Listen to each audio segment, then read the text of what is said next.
Hello दोस्तों, comic story अड्डा पे आपका स्वागत है। तो आज मैं लेकर आई हूँ तुलसी कॉमिक से। कॉमिक का नाम है इंसाफ की देवी।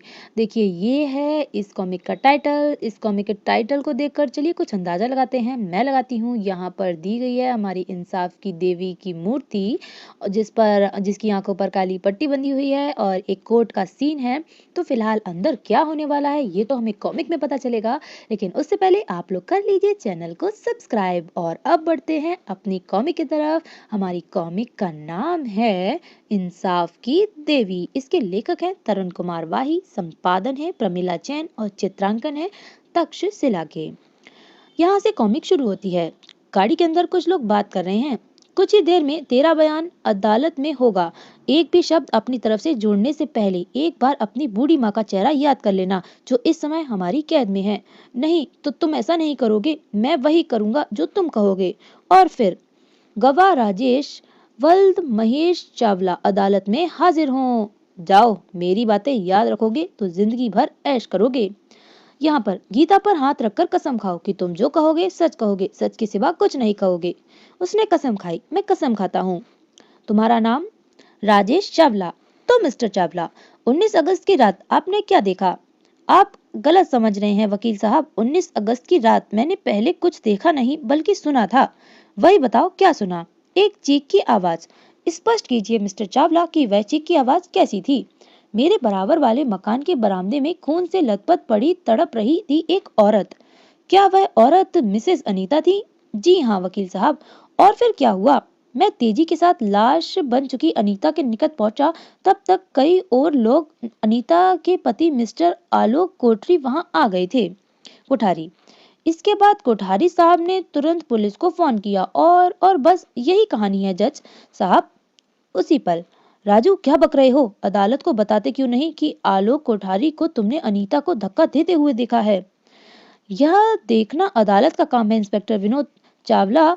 कार्यवाही जारी रखी जाए। Sorry my lord. Thank you your honour. तो मिस्टर राजेश, आपने अनीता को छत से नीचे धक्का दिए जाते नहीं देखा, जैसा कि चार्जशीट में दर्ज है? जी जी हाँ।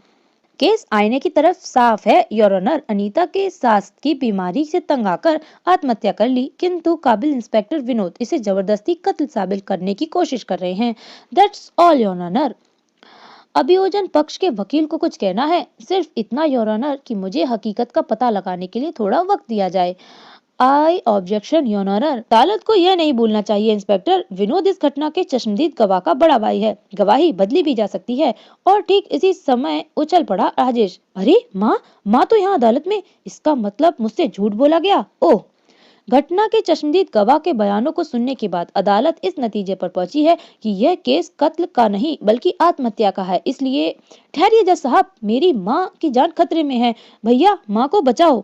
यह सुनते ही अदालत में अफरा तफरी सी मच गई, जबकि राजेश चीख चीख कर कहता चला गया, जज साहब, मेरी माँ को मार डालने की धमकी देकर मुझे गवाही बदलने पर मजबूर किया गया था। अनीता कोठारी ने आत्महत्या नहीं की बल्कि उसकी हत्या की गई थी जज साहब। क्या? कौन है हत्यारा? पिट। तभी एक गोली लगी आकर उसे। मैंने उसकी सूरत को अच्छी तरह से देखा था और वह राजू, खून खून खून। इंस्पेक्टर विनोद चीते की तेजी से बाहर की तरफ लपका। साइलेंसर युक्त रिवॉल्वर से गोली मुख्य दरवाजे से चलाई गई है। हत्यारा अभी ज्यादा दूर नहीं गया होगा। वह रहा। मैं तेरा पीछा पाताल तक नहीं छोड़ूंगा। अगले ही पल इंस्पेक्टर विनोद की जीप बंदूक से निकली गोली के समान अदालत कंपाउंड से निकलकर नीली कार का पीछे लग गई। तब तक वह हेलिस्टर में भी रिवॉल्वर बाहर निकाल चुका था। दूसरे ही पल उसने गोली चलाई। ओह, वह कार की ओर आड़ी तिरछी चला रहा है। निशाना चूक गया। तभी अगली कार से भी फायर किया गया। धाए। अगली कार से तुरंत ही एक और फायर किया गया। टायर तेज आवाज के साथ शहीद हो गया। इंस्पेक्टर विनोद ने जीप को नियंत्रण करने की भरपूर चेष्टा की, परंतु जीप एक ब्रश से टकराकर रुक गई। अगले ही पल भीषण धमाके के साथ जीप में आग लग गई। अब इंस्पेक्टर विनोद के पास सिवाय हाथ मलने के अन्य कोई चारा न था। हत्यारे, एक न एक दिन तुझे कानून के हवाले कर रहूंगा। उधर गोली लगने के कारण राजेश की तुरंत मृत्यु हो गई थी। संदेह का लाभ उठा आलोक कोठारी, जो पहले भी जमानत पर छूट चुका था। को बरी कर दिया गया। माँ के बयान से सिद्ध हो गया कि किसी ने बंदी नहीं बनाया था, बल्कि वह अपने बेटे के लिए मंदिर में प्रार्थना कर रही थी। फिर शाम को राजेश का अंतिम संस्कार कर दिया गया। आह मेरे लाल, उफ भगवान, यह दृश्य देखने से पहले तूने मुझे मौत क्यों नहीं दे दी? हिम्मत से काम लो माँ, हौसला रखो। अगले दिन। Hello operator, inspector Vinod speaking. परिवहन निदेशालय के पंजीकरण अधिकारी से बात कराओ। 1 मिनट होल्ड प्लीज। आधे मिनट पश्चात। यस इंस्पेक्टर साहब, आप मिस्टर आचार्य से बात कर सकते हैं। Thank you. आचार्य की बात सुनते सुनते ही वह बोला, देखिए मुझे इसी वक्त एक कार के मालिक का नाम व पता चाहिए, प्लीज, इट्स अर्जेंट। नंबर क्या है? 10 मिनट पश्चात इंस्पेक्टर ने पुनः नंबर डायल किया और DVA 4444 नाम व पता नोट कीजिए इंस्पेक्टर। और उधर से जिस व्यक्ति का नाम व पता गया उसे सुनकर उसको संपूर्ण जिस्म गुस्से से कांप उठा। आंधी तूफान के समान जीप दौड़ाता हुआ वह उस पते पर पहुंचा। फिर किसी जिन के समान ही जीप से बाहर निकलकर वह कोठी में प्रवेश कर गया। कमरे के अंदर दरवाजे से इंस्पेक्टर ने खटखटाने की कोशिश की और गेट खुलते ही, तुम? विनोद के बिना कुछ कहे कोठारी को गिरेबान से पकड़ कुर्सी से उठाया और खूनी स्वर में गुर्राया, DVA 444, इसी नंबर को पहचानते हो? ये क्या बदतमीजी है? क्या पूछताछ का यही तरीका है? अब तरीका भी मुझे तुझसे सीखना पड़ेगा। उफ। बताओ कोठारी, DVA 4444 किधर है? उसके चोरी की रिपोर्ट तो मैं कल ही लिखवा चुका हूँ। यह सुनते ही इंस्पेक्टर विनोद ही मन चौंक पड़ा। क्या? ओह, तुम्हारा फोन किधर है? वह रहा तुम्हारे पीछे। Hello inspector Vinod here. DVA 4444 की रिपोर्ट किस समय लिखवाई गई? कल रात 8 बजे। और फोन के पश्चात? कल अदालत 4:15 बजे तक उठ चुकी थी, पर तुमने रिपोर्ट 8:15 बजे लिखवाई, ऐसा क्यों? केस जीत जाने की खुशी में मेरे वकील मिस्टर भल्ला ने एक छोटी सी पार्टी दे डाली थी। वहां से निकलने के बाद ही मुझे गाड़ी चोरी चले जाने का पता चला। ओह, मैं तुझे छोड़ूंगा नहीं कोठारी। तू भले ही अपनी पत्नी अनीता के हत्या के केस की आत्महत्या सिद्ध कर चुका है, लेकिन मैं तेरे चेहरे से शराफत का नकाब नोच कर ही रहूंगा। मगर मेरा यकीन करो इंस्पेक्टर, मैंने अनीता की हत्या नहीं की। अपनी बीमारी से तंग आकर उसने आत्महत्या कर ली। तुम्हें छत पर राजेश ने देखा था, तुमने उसे धक्का नहीं दिया था, तो उस वक्त तुम वहां क्या कर रहे थे? मेरी अक्ल मारी गई थी इंस्पेक्टर, मेरा दिमाग शक के कारण पागल हो गया था। सीढ़ियां चढ़ते अनीता का पीछा करने लगा। हाँ, इस समय यह छत पर क्या जा रही है? वह सीढ़ियां चढ़ गई। मैं कुछ देर वहीं खड़ा रहा, फिर सीढ़ियों की ओर बढ़ा ही था कि मेरे कान में एक तेज चीख गूंजी। चीख की आवाज, यह तो अनीता की आवाज है। मैं घबराया हुआ कई कई सीढ़ियां एक साथ चढ़ता हुआ छत पर पहुंचा। छत पर अनीता कहीं नहीं थी। मैंने उसे पुकारा, कोई उत्तर मुझे नहीं मिला। मैं धड़कते दिल से टेरेस की ओर बढ़ा और फिर नीचे अनीता की लाश देखते ही मेरे होश उड़ गए, पसीने पसीने हो उठे। और दूसरी तरफ, हे भगवान, नहीं नहीं, ये नहीं हो सकता। भगवान, मेरी अनीता नहीं मर सकती। तभी मेरे दिमाग में एक धमाका सा हुआ। बेवकूफ, नीचे अनीता की लाश पड़ी है। अगर किसी ने तुझे यहाँ इस अवस्था में देखा तो तुझे ही हत्यारा समझ बैठेगा। और मैं घबराकर वापस कमरे में भागा। फिर जब शोर शराबा सुन सब बाहर निकल कर आए। हाँ, तुम्हारी बीवी ने छत से कूदकर जान दे दी है कोठारी। अनीता मगर मर चुकी है कोठारी साहब। ये सब कैसे हुआ? तभी तुम राजेश के साथ वहां पहुंच गए। मैं तुम्हें मिसेज अनीता की हत्या के जुर्म में गिरफ्तार करता हूँ कोठारी। क्या? हत्या? हाँ, मैंने देखा है, आप उस समय छत पर खड़े थे। तब तो हत्या की होगी इसने। उसकी कहानी सुनने के बाद इंस्पेक्टर विनोद बोला, यह कहानी तुमने अदालत में क्यों नहीं सुनाई? उससे पहले ही राजेश का खून हो गया। यह कहानी सच है तो फिर राजू का कत्ल किसके इशारे पर किया? उसे गवाह बदलने पर मजबूर किसने किया? यही गुत्थी तो मेरी भी समझ में नहीं आ रही। ऐसा किया तो किस मकसद से किसने? ठीक है कोठारी, मैं तहकीकात करूंगा, लेकिन अगर तुम्हारे खिलाफ कोई सबूत मिल गया तो तब तुम अनीता के साथ ही मेरे राजू की हत्या के भी जिम्मेदार होगे। कहने के साथ ही इंस्पेक्टर वहां से चलने को हुआ कि तभी, अरे उस टैक्सी में तो मेरा भाई उतर रहा है, मेरा छोटा भाई अजय कोठारी। ये कहाँ रहते हैं? त्रिवेंद्रम। अजय कोठारी उसके पास पहुंच गया। भैया, ये सब कैसे हुआ? भाभी ने आत्महत्या कर ली? क्यों? होनी को कौन टाल सकता है अजय, लेकिन तुम इतना लेट क्यों हो गए? क्या तार नहीं मिला था? 22 को तुम्हारा तार मिला और 23 की सुबह ही मैं दिल्ली से गाड़ी से निकल पड़ा। अब स्टेशन से सीधा टैक्सी पकड़कर यहाँ आ रहा हूँ। लेकिन आज 25 तारीख है। आपके पास त्रिवेंद्रम से दिल्ली का टिकट तो होगा ही। जी हाँ, यह रहा मेरा टिकट, लेकिन आप यह सब क्यों पूछ रहे हैं? 19 अगस्त से आज तक काफी कुछ घट चुका है मिस्टर अजय, इसीलिए हर व्यक्ति की जांच जरूरी है। टिकट तो 23 अगस्त का ही है। उसके बाद इंस्पेक्टर दोनों से इजाजत लेकर चल पड़ा। वह टैक्सी अभी ज्यादा दूर नहीं गई होगी। यह टिकट तो इसे रेलवे स्टेशन के निकासी द्वार पर टीसी को दे देना चाहिए था, लेकिन मेरे मांगते ही इसने टिकट मुझे सौंप दिया। क्यों? ओ, वह रही DVH 5969। रोको, टैक्सी रोको। अरे पुलिस! अम्मा, अभी जिस सवारी को तुम उसके घर उतार कर आ रहे हो, वह सवारी तुमने कहाँ से ली? नई दिल्ली रेलवे स्टेशन से साहब। ओ अच्छा, अब तुम जा सकते हो। इस टिकट के विषय में मैंने नई दिल्ली स्टेशन से पूछताछ करनी होगी। फिर नई दिल्ली स्टेशन पर। सुनो, त्रिवेंद्रम से कुछ देर पूर्व कौन सी गाड़ी आई है? हिमसागर एक्सप्रेस। आप 12 नंबर प्लेटफॉर्म पर देख लें। गाड़ी तो यहाँ नहीं है। अरे भाई सुनना, ये हिमसागर एक्सप्रेस वह तो यार्ड में गई जनाब। टिकट परीक्षण रूम में जाकर पता करना होगा। देखिए, मुझे हिमसागर एक्सप्रेस के इस टिकट सेकंड क्लास टिकट के विषय में पूछताछ करनी है। इस टिकट की सवारी तो मेरे ही डिब्बे में थी। ओह, मुझे इसका नाम पता वगैरह मालूम करना है। Ticket number 275674। ये रहा। कोई मिस्टर सुरेश छोरवाल हैं। उनका हुलिया इत्यादि अगर आपको याद हो तो। केवल इतना बता सकता हूँ कि देखने में वह खासा लंबा, शरीफ और खुशमिजाज टाइप का आदमी था। और फिर इंस्पेक्टर वापस जाने के लिए अपनी जीप के निकट पहुंचा। अरे ये क्या? इंस्पेक्टर विनोद ने जल्दी के साथ चाकू को रूमाल की मदद से अलग किया। कागज का पुर्जा निकाल कर पढ़ने लगा। अनीता और राजू की हत्या का तफ्तीश बंद कर दो। अनीता का हत्यारा मारा जा चुका है।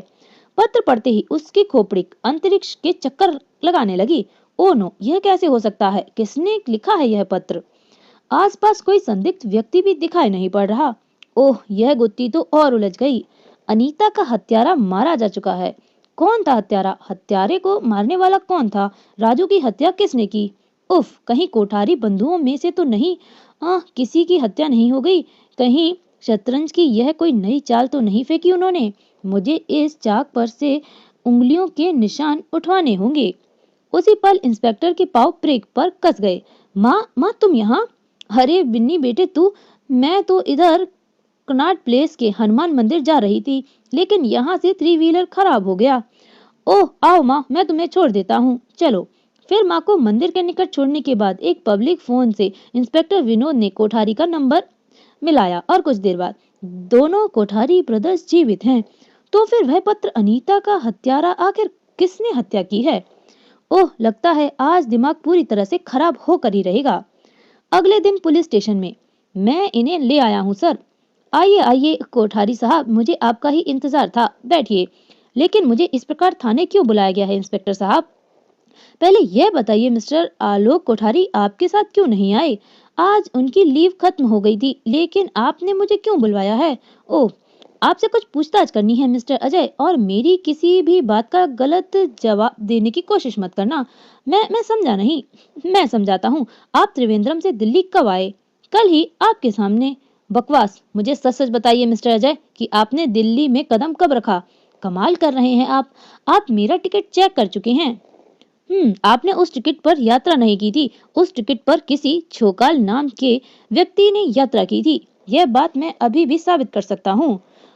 यह तो आप साबित कर सकते हैं कि मैंने इस टिकट पर यात्रा नहीं की, लेकिन कोई भी हत्या मैंने की है, यह सरासर गलत है। मैंने किसी की हत्या नहीं की। ओह, लेकिन मैंने तो ऐसा कुछ नहीं कहा। यह सुनते ही अजय चौंक पड़ा और फिर सहसा ही उसके एक गहरी सांस लेते हुए कहा, लगता है अब कुछ भी छिपाना बेकार है। हाँ, मैं 19 अगस्त की रात ही यहाँ आ गया था। ओह, तो मेरा शक सही निकला। अब यह भी बता दो कि कल तुम कहाँ छिपे रहे? बताता हूँ। 19 अगस्त की रात मैं दिल्ली आ गया था, लेकिन घर जाते समय राह में कोई बात न जाने साहब, एकाएक ही इसे क्या हो गया। कोई बात नहीं, वैसे भी अब मेरा घर ज्यादा दूर नहीं है, मैं पैदल निकल जाऊंगा।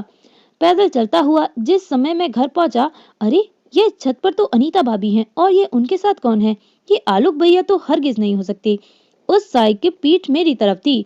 मेरे दिमाग में खरगोशी थी। अनीता भाभी के साथ वह साया कौन है और आधी रात के वक्त यहाँ क्या कर रहा है? मुझे छिपकर पता करना होगा। लेकिन अभी मैं छत पर पहुंचा भी नहीं था कि ओ नो, यह चीख तो, ओ माय गॉड, क्या हुआ अनीता भाभी को? कहीं उस साई ने उन्हें? मैंने ऊपर पहुंचकर नीचे झांका। हे भगवान, उस साई ने अनीता भाभी का खून कर दिया। अचानक सीढ़ियों पर आटे गूंजी। मैं सर से पांव तक थर्रा उठा, क्योंकि अगर कोई मुझे उस अवस्था में वहां देख लेता तो मुझे भी हत्यारा समझ बैठता। मुझे यहाँ नहीं रुकना चाहिए। मैं तुरंत रैंप पाइप द्वारा नीचे उतर गया। नीचे पहुंचकर मैंने अपनी अटैची उठाई और तीर की तरह वहां से भाग निकला। कुछ आगे ही वहां टैक्सी वाला खड़ा था। अरे साहब, आप वापस लौट आए?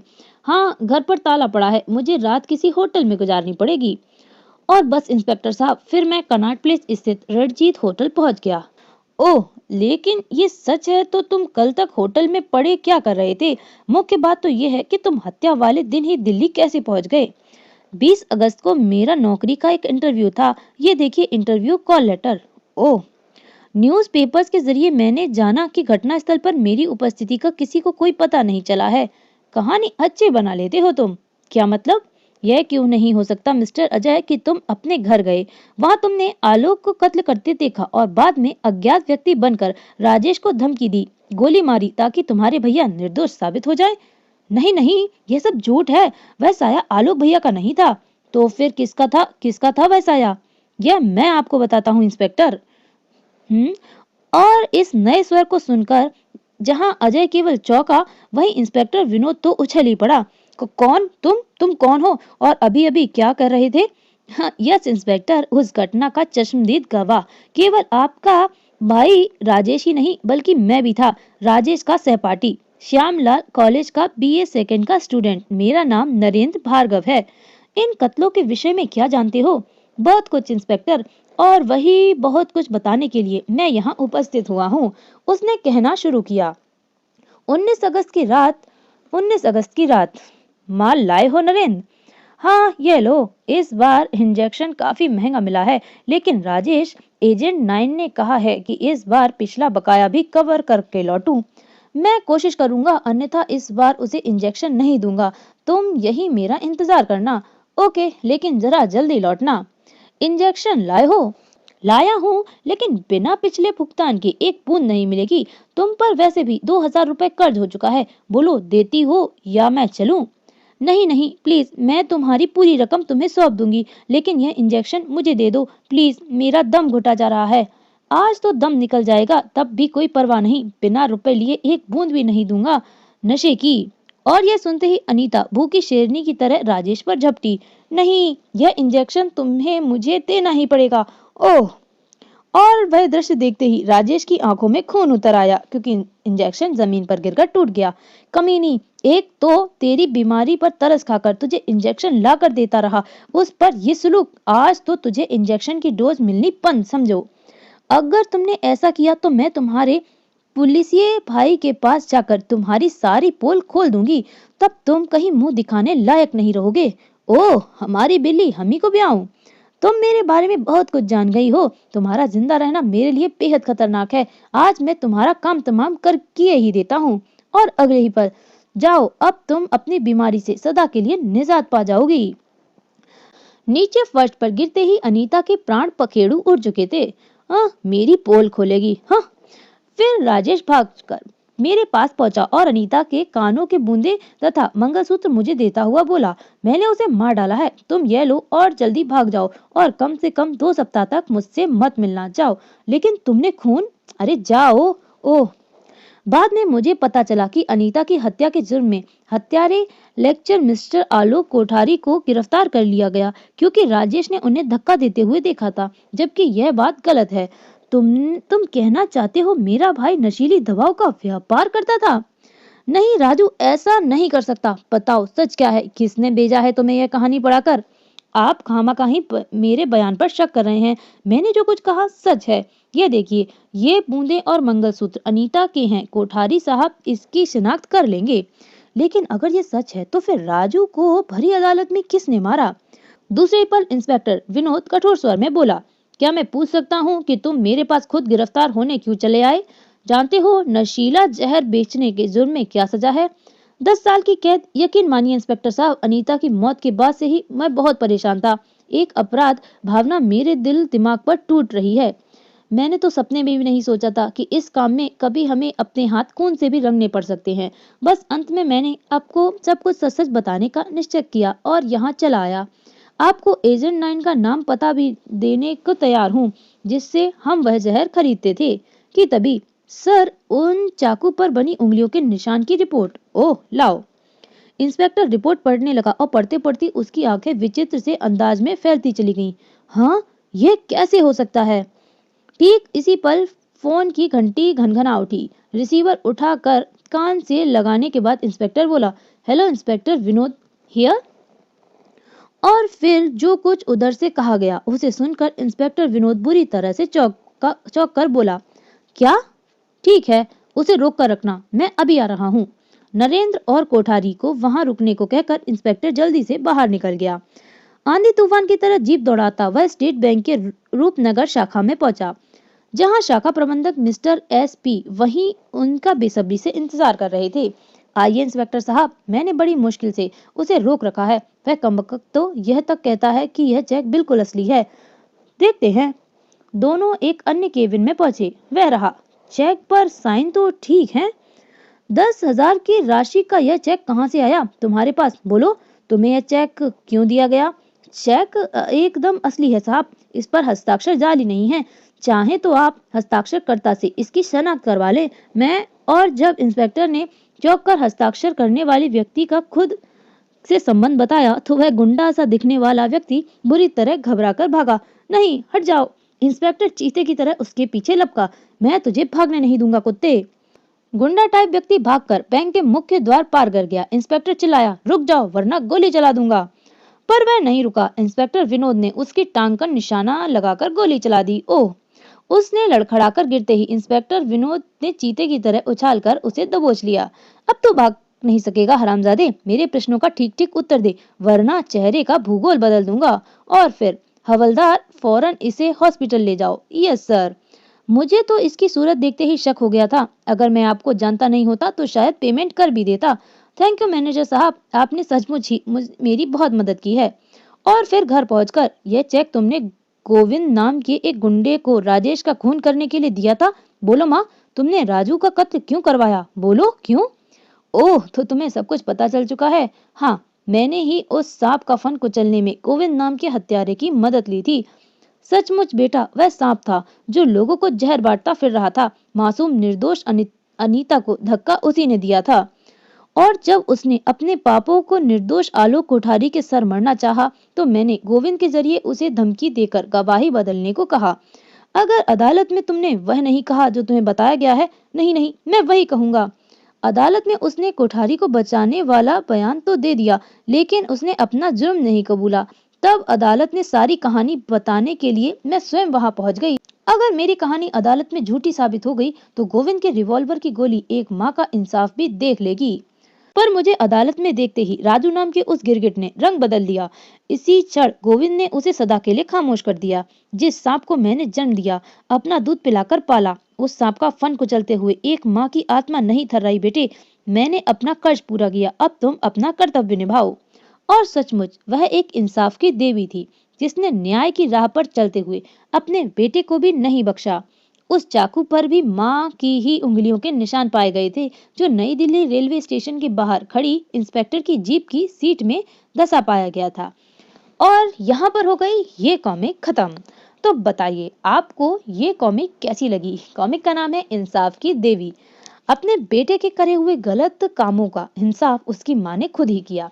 तो बताइए आपको ये कॉमिक कैसी लगी? मैं लेकर आती हूँ कोई दूसरी कॉमिक, लेकिन आपको अगर ये कॉमिक पसंद आई हो तो वीडियो को लाइक जरूर कीजिएगा और कमेंट करके जरूर बताइएगा। और जाने से पहले चैनल को सब्सक्राइब जरूर कीजिएगा। Thank you.